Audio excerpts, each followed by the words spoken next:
Juno-106, 1984.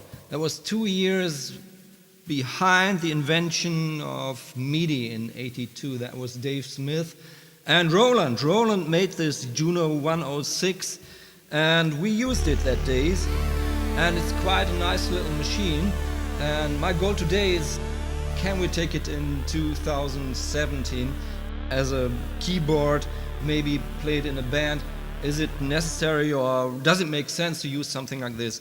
Just a short feature, it's very easy. When you do synthesis, of course, you know an LFO and you can work with the LFO, can do the rate here. If I put in the LFO here, you see here immediately there's a lot going on. You can choose the delay time here.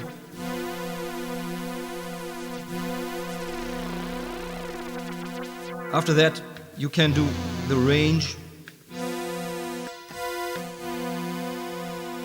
And the DCO, the digital controlled oscillator, which does not mean that it's totally digital, this thing. Instead, it's MIDI, of course, but it's got some analog parts inside, and DC means the pitch of the oscillator is controlled by digital to keep it in tune. Yes, we know all this from analog systems like the Eurorack here. It's not stable. When the temperature changes, it's not stable, so it's a DCO. Doesn't mean it's totally digital, like the DX7 was a couple of years behind this, after this feature here. So we have a few waveforms here. We got a square wave, we got a sawtooth. We can combine them. We can add a little bit of sub here, means more bass into it. And after that we got a filter. We can choose, called high pass filter, but we can choose the band width of this high pass filter by different things we can check here. And of course frequency, voltage controlled filter, resonance, frequency. We can go into self resonance here. Seems to be a 24 dB filter, I'm not sure, but probably it is. And also the filters got envelope and the LFO and keyboard follow. So there's a whole lot of things we can control by this here. But as I told you, it's very easy. The VCA level can be put up here, and got this attack, decay, sustain, release. And that's it. It's easy.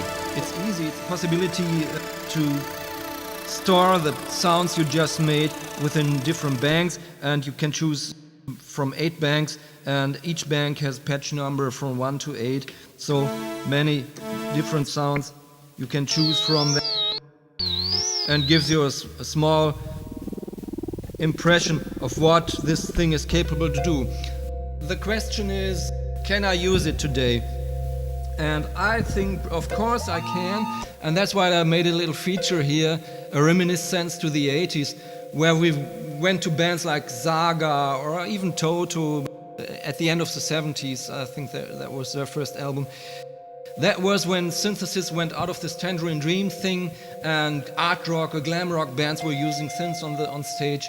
And I tried to put this into 2017, and you see in the next video I'm gonna do this live. I spent an hour or so on a small tune, and then listen carefully what this thing can do.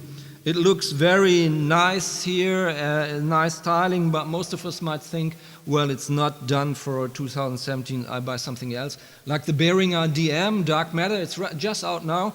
It reminds me a lot to this thing here, if you see how it's managed, the knobs and everything, and sliders are kind of the same. Okay, this is a new technology here, but I still prefer this. And what I'm going to tell you now, in the track you hear, nothing was played in MIDI. I did no quantizing. I learned by that if you do quantizing, the magic might be gone of this 80s style thing. Of course you had quantizing with the DX7 and the Commodore we worked with, and Atari, Steinberg 24 and C-Lab. But I did it without quantizing, and then you get the feel of the 80s. So if you have a show band out there doing songs from the 80s and you need some synth in there, try to shoot one of these Juno-106 on the market out there, probably about $300 or $400, And you can be very happy about this, and I'm going to prove this in the next track, and you're going to see that. Okay.